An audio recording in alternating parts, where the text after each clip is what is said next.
Time to test the new speakers. What's new, pussycat? Whoa, whoa, whoa. Today we're going to be looking at changing out the rear deck lid speakers on any S197 era Mustang or Shelby. That's your 05 to 09 V6, GT, GT500, or like this here GT500KR. Let's get into it.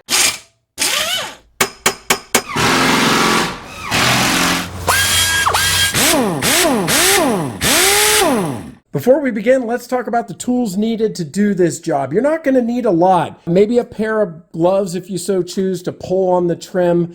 Some trim tools like these, now you can get these off of Amazon. They're plastic so that we can remove the retaining clips, which look like these. I'm sure you've seen them before. It makes everything a lot easier if you use the right tool for the job. I also have another variation of it, which is a little more industrious. Again, you can get this off of Amazon. I'll leave links below. This really helps remove those plastic retainer clips. Now, depending on your variation of S197, you're either going to need a 6mm socket to take the speaker out or possibly a T20 Torx bit. Then you're going to need replacement speakers. On mine, they're 6x8s. So I've got some Shelby 6x8 replacements for my particular car, although this is a very common size, so you can get whatever type of speaker you want. And this is the OEM style paper cone. So these are an improved version. All right, let's get over to the car and get this job started. All right, for the next step, we need to remove this bottom bench right here. So you kind of push in, then it pops out like that. And they have a tendency to pop back in. So just kind of release it. And we'll get the other side here. There we go. All right, both sides are removed. And just to show you what that looks like underneath the seat, what you're actually doing is pressing in on this tab and it's releasing from this hole right here. Just remove the whole bench out of the car and out of the way.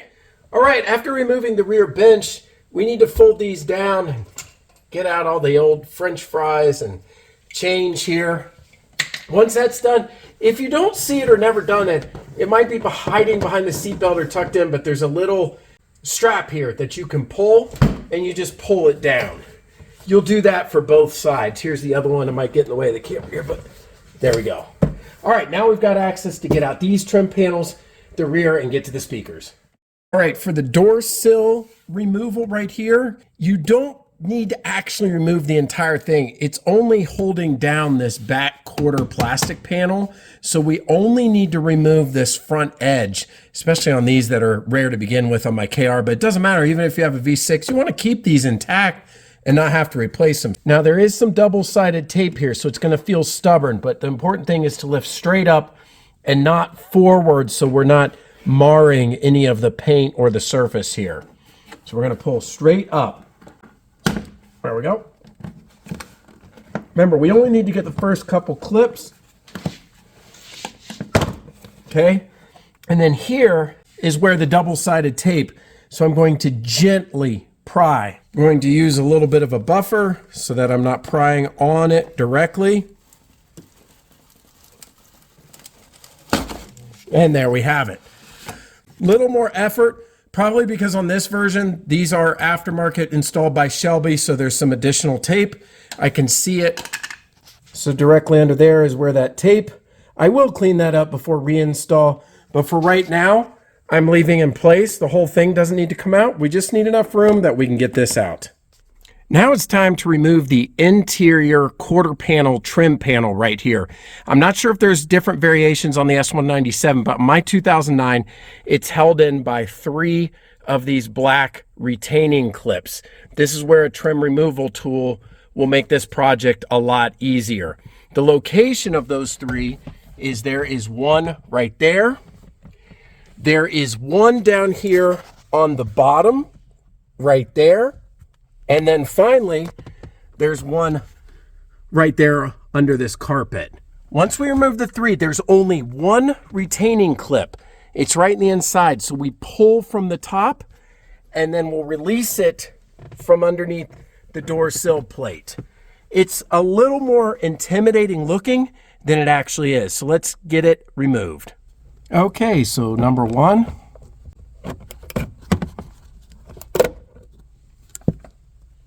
There we go. Number 2.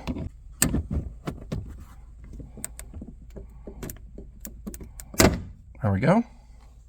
Number 3 down here, and if you are in an exposed area, you can use a plastic one so it's non-marring. Just to get it a little bit released is what I like to do.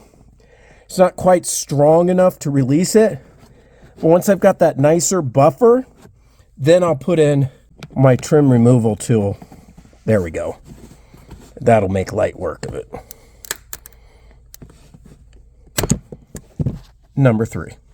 All right, a couple of tips for removing this panel. It's not too difficult. Remember, there's just one clip that's engaged here. So just start at the top and pull it out. That's easy enough. And then this is the little trickier part. Along this edge, it's curled around here. So you just need to pull it around the door sill. Okay, now we're loose. It's on this part down here. We already removed the length of the door sill, so we just got to pull it out of the way. And now, once we move the seat belts, we should be able to pull this right out. Be careful not to damage anything in your car on the back. And there we go. The next step on this top deck lid, we have 4 fasteners. There's 2 on each side. So we've got 2 here and 2 right there on the other side. We're going to use the same tool to remove them. All right, same technique. I might just use the plastic trim tool to loosen it up a little bit and then use my other tool. Sometimes these things go flying, so you might want to put your finger in front like that.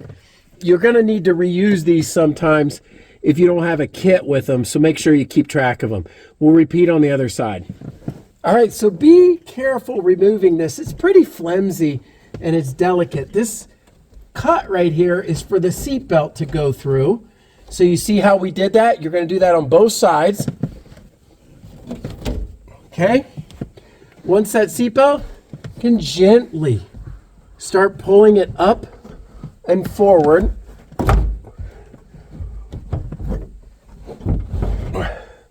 Being very careful. Take your time. We don't need to break this. And there we go. We're going to take this out of the car. And now we have access to the speakers. Wow, good thing that big old bee didn't end up stinging me in the car. Okay, with access to the speakers, on my variation of this S197 Mustang, there are 4 6mm bolts that I'm going to remove. Same on both sides. Now, you may have a T20 Torx, so it's going to be one or the other. I have a 1/4-inch ratchet here with the 6mm socket, and then on the underside, you have one harness that's just a squeeze type, and it will come right down. So that one there. So once we unscrew the speaker, we'll be able to remove it from above.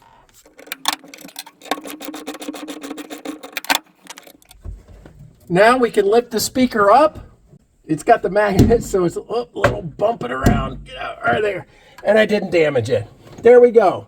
We got our first speaker out. We'll repeat the process on the other side, and we can install our new ones. Excellent. I have my new speaker. Be very careful not to drop or bang this while you're in this tight space here. The only orientation is going to be where the clip lines up the harness. So I know I'm a little bit in the way, but I'm dropping that down right on to the bolt pattern. I'll start all these by hand. Now the ones in the back are a little more difficult. You can't really see as well. I could get my inspection mirror out if I really need to, or have a helper. There we go. And that's what I mean by using the inspection mirror, just if you need to. If it's a little bit off, it feels funky. So now we can see it. I should be able to get it in there a little bit easier. There we go. I have them all hand tightened to start. Remember, you don't need a lot of torque. Just make sure it's not extra hard. It should be just like this, where it's not super difficult. And make sure not to drop your socket wrench in the middle of that speaker. I'm sure most of you doing this are probably quasi-stereo enthusiasts, or you wouldn't be doing this in the first place.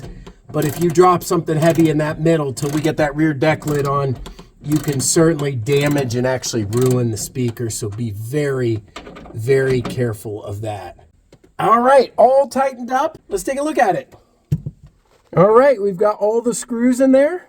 It's tightened down. Let's go ahead and get the harness on the underside here. All right, so underneath, don't forget the connector, which slides in right there. It's gonna be a little difficult with the camera because of the angle, so let me slide that in. All right, so there we have it. We've got 2 new speakers in here. The next step is to turn the car on or turn it to the accessory position. Make sure everything works before putting all this back together. Assembly is the reverse. Take your time, don't break any clips. Put the push pins, the plastic retainers back in, and you're all set. I'd say the hardest part about this job is looking at me now, kind of it contorted into small places like this. Also, I'm doing this in winter. It was only 50 degrees in the garage, and it was still stuffy and hot. If you're doing this in the summer, take your time. It's going to be super hot back up in this part right here, but you can get this done. I also think that this project actually was easier than doing the front speakers. Other than being in these weird positions, when you put all this together, it didn't take that long. The last thing also, if you're using custom speakers that don't have the OEM harness and you have to splice, you'll probably have to get under there, do a little bit of wiring. It's probably best to go under this side. Take care of that. Make sure you check polarity and all of that. In my case, these were made for this car, so it snapped right in. Anyway, I hope you found this helpful. If you did, please give it a thumbs up. Again, I have the video for the front speakers on the channel. I'll leave a link up top. And until next time, this is the Eclectic Candyman. We'll see you later.